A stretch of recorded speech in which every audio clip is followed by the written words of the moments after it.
So my interest in urbanism and urban planning in occupied Istanbul actually comes from my research in early Republican period. So I basically work on one of the issues that I work on, early Republican architecture and urbanism in Istanbul, has to do with the famous Prost plan, the master plan of Istanbul prepared by French architect Henri Prost in 1938, 1939, 1940, and afterwards it was implemented throughout the 1940s and beyond. So basically, the existing scholarship on Henri Prost and his plan grants agency only to Prost, the architect, the planner, and the nationalist regime, but not the local people and not the local public sphere. But during my research in several resources, in municipal council minutes, in archival material, in journals, newspapers, and so on and so forth, I became very much convinced that the Prost plan of 1938 was actually a codification of a series of different proposals that were discussed in the local public sphere of Istanbul well before Prost's arrival. So in the 1930s and 1920s. In other words, my research during the late 1930s and 1940s took me back to earlier 1930s and 1920s. So as I was delving into this period, I realized that it wasn't only during the 1920s and 1930s where the roots of the Prost plan lie, but also the last, more or less, roughly the last 2 decades of the Ottoman Empire. So in the last 2 decades of the Ottoman Empire, we see that crucial infrastructure for the later urban plan of Istanbul was carried out. Most importantly, the survey maps of the city by a French company and a German company in the 1910s and very early 1920s, without which the Prost plan would not have been possible. So that's one thing. Another thing has to do with the intellectual themes, or basically the motives of the debates over the modernization of the city. You can find also these motives back in the last 2 decades of the Ottoman Empire. So during the last 2 decades of the Ottoman Empire, the occupation period actually stood out during my research in terms of the complexities and contradictions of urbanism. So today, I'm going to be talking about basically 2 issues, as you might have already noticed from the title. So there were 2 levels that I could see as far as urbanism and urban planning were concerned. One has to do with these visionary ideas about the future of the city, the grand narratives about these almost sometimes utopian, schemes and ideas about demodernization of Istanbul, a lot of proposals or attempts to modernize the city according to a master plan. So that was one level.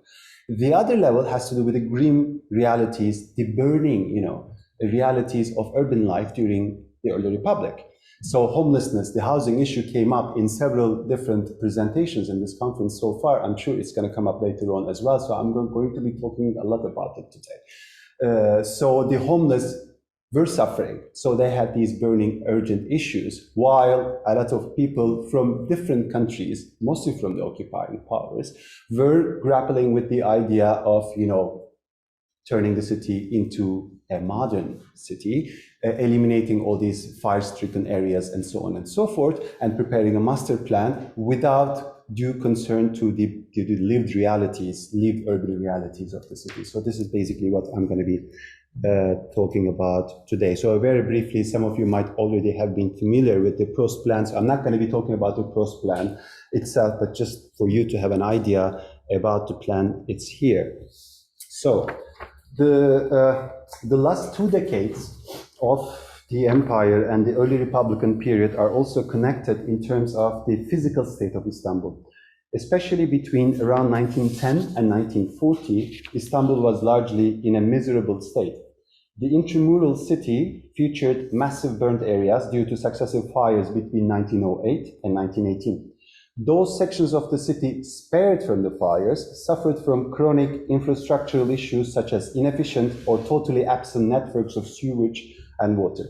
Street network was dense and chaotic, with many narrow alleys and dead ends. Parks and public squares were few and poorly maintained. Literally hundreds of historical monuments crisscrossing the city complicated virtually every urban intervention by creating the dilemma between preservation or demolition. Last but not the least, the municipal resources were pathetically insufficient to meet the confiscation and construction expenses that were essential to carry out a comprehensive modernization of Istanbul. During the 1910s, the public controversies surrounding Mayor Cemil Pasha, famous Cemil Topuzlu, Mayor Cemil Pasha's urban project spread the belief in urban planning in the Ottoman capital.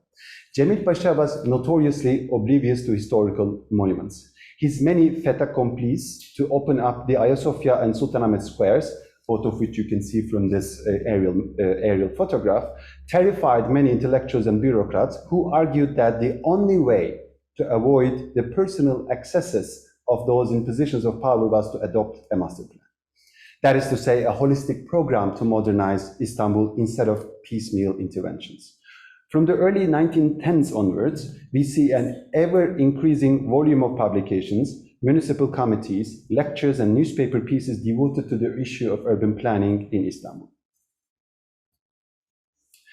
The urban planning of Istanbul came to the fore during the occupation of Istanbul in quite interesting and complicated and contradictory ways. During this period, when the future of the city was in limbo, urban planning triggered power struggles and controversies both among the occupying powers and between them and the Ottoman authorities. The British archives contain an interesting note on an Ottoman attempt to adopt a master plan for the city under the auspices of the Istanbul municipality. I owe this document to Ceren Abi, who is with us, who presented yesterday, and Daniel also mentions this in his book that came out recently. According to this note, the Ottoman authorities were working on hiring a planner to draft Istanbul's master plan. This attempt alarmed the British since they saw it as a Turkish maneuver to provoke rivalries among allied occupying powers.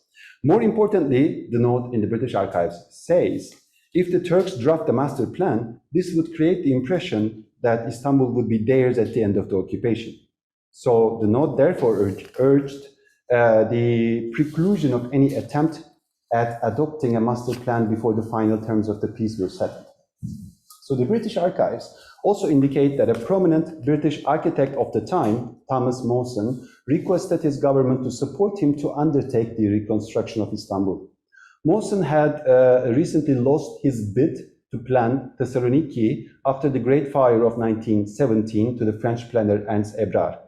Now he attempted to take advantage of the British prominence among the Allied powers in Istanbul. He claimed that the other occupying countries were supporting their own architects for the planning of Istanbul. Nothing came out of Mawson's attempt. Mawson and his unnamed French and Italian rivals were not the only foreigners allured by the prospect of planning Istanbul during the occupation. We come across another example in a booklet distributed during the Paris Peace Conference in 1919 by an initiative that advocated making Istanbul the headquarters of the League of Nations and turning the entire city into an internationally administered enclave. According to the booklet, a whole new city from scratch would be created in the west of Istanbul, according to the latest advances in city planning. Although this is little more than a sketch that you see on screen and not urban planning per se that I discuss in this paper, the initiative is yet another example of how replanning Istanbul fueled the imaginations of diverse non-Ottoman actors at the time. But nobody seems to have been as excited about planning Istanbul as Francis Kelsey, a leading American archaeologist who stopped by Istanbul on his way to an expedition in Anatolia and the Middle East in 1920. The idea of reconstructing the former capital of the Roman Empire through American agency so fascinated Kelsey that he rushed to publish an open call for American architects in the journal Art and Archaeology. A shorter version of this piece appeared in the Journal of the American Institute of Architects, called On Account of the Urgency of Professor Kelsey's Appeal. In these pieces, Kelsey claimed that unlike the American cities with modern architecture, modern infrastructure, quote, here in Constantinople, one finds almost a virgin soil for planning, end of quote. He urged American architects to capitalize on, quote, the most extraordinary opportunity of the ages to build a metropolitan city in the light of the recent decades of intensive study, end of quote. Kelsey stressed the full support of the United States High Commissioner in Istanbul, Mark Bristol, who was, quote, the most careful student of problems connected with the welfare of the city, present and future. Kelsey quoted at length Bristol's remarks on the grim realities of urban life in Istanbul, such as congestion, contagious diseases, and the lack of infrastructure. It would be worth re-quoting Bristol's final sentence in this piece.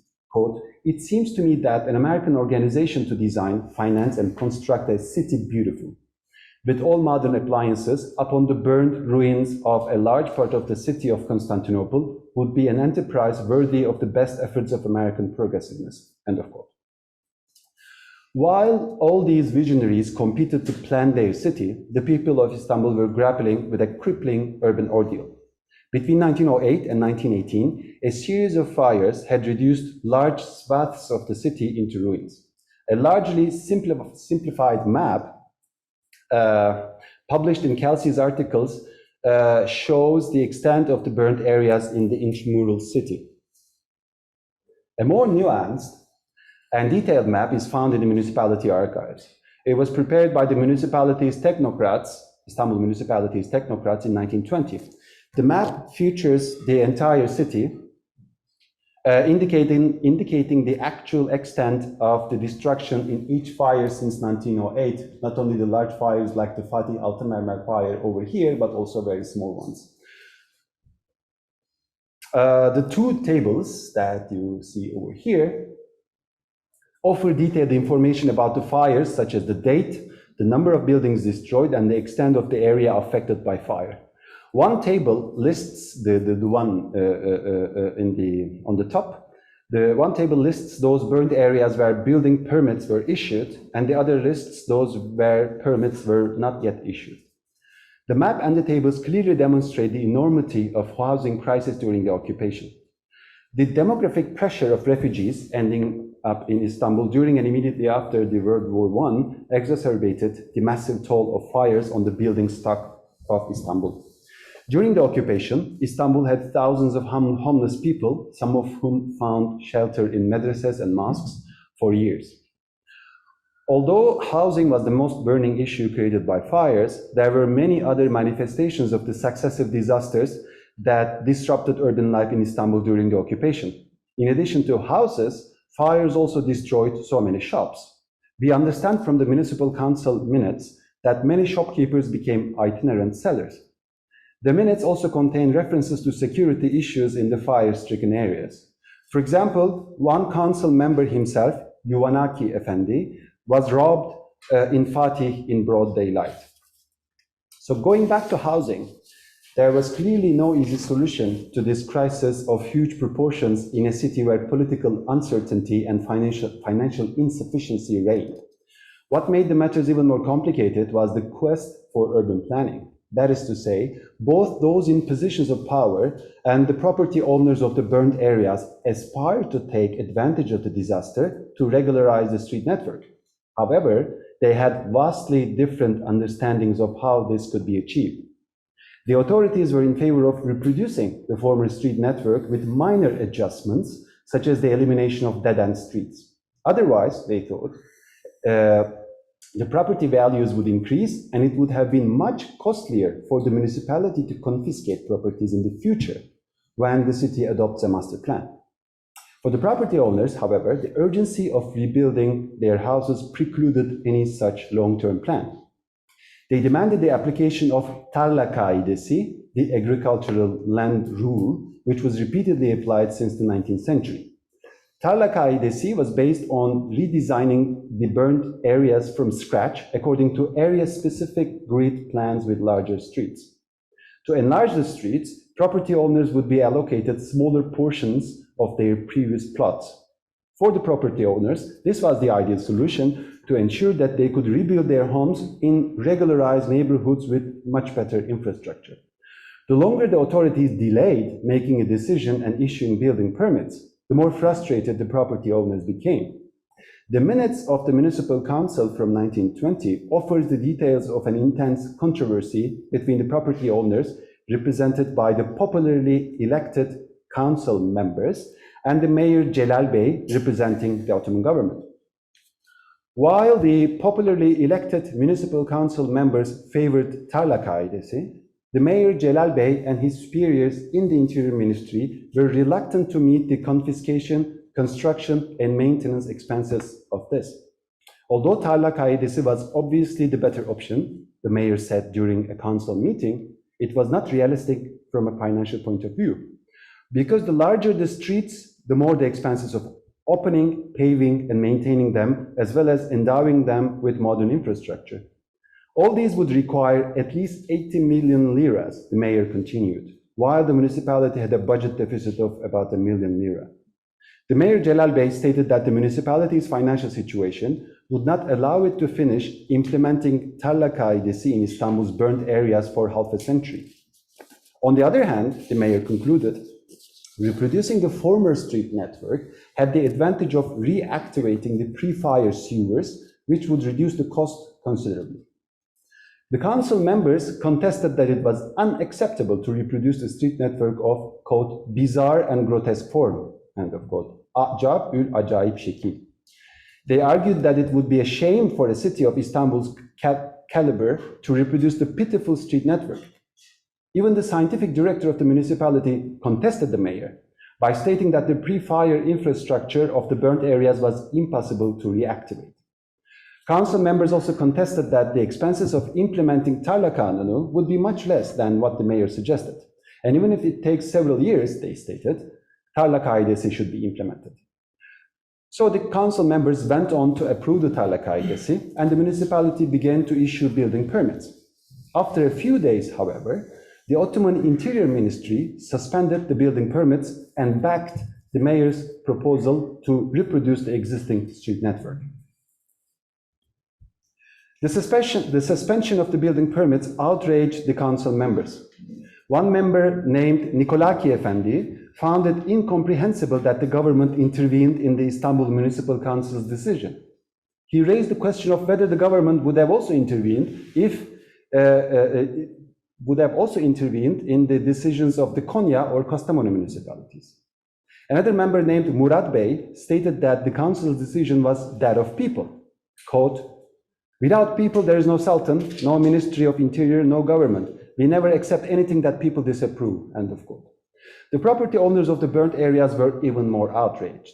They submitted a bitter petition to the municipal council, protesting both the government, represented by the mayor, and the council members for failing to ensure the implementation of their own decision. They said, quote, we have spent our last pennies for rent. We demand justice, end of quote, the property owners stated in the petition.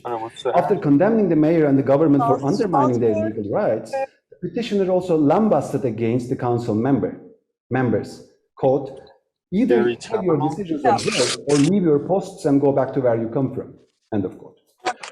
There are several takeaways from this controversy that played out in the municipal council. One has to do with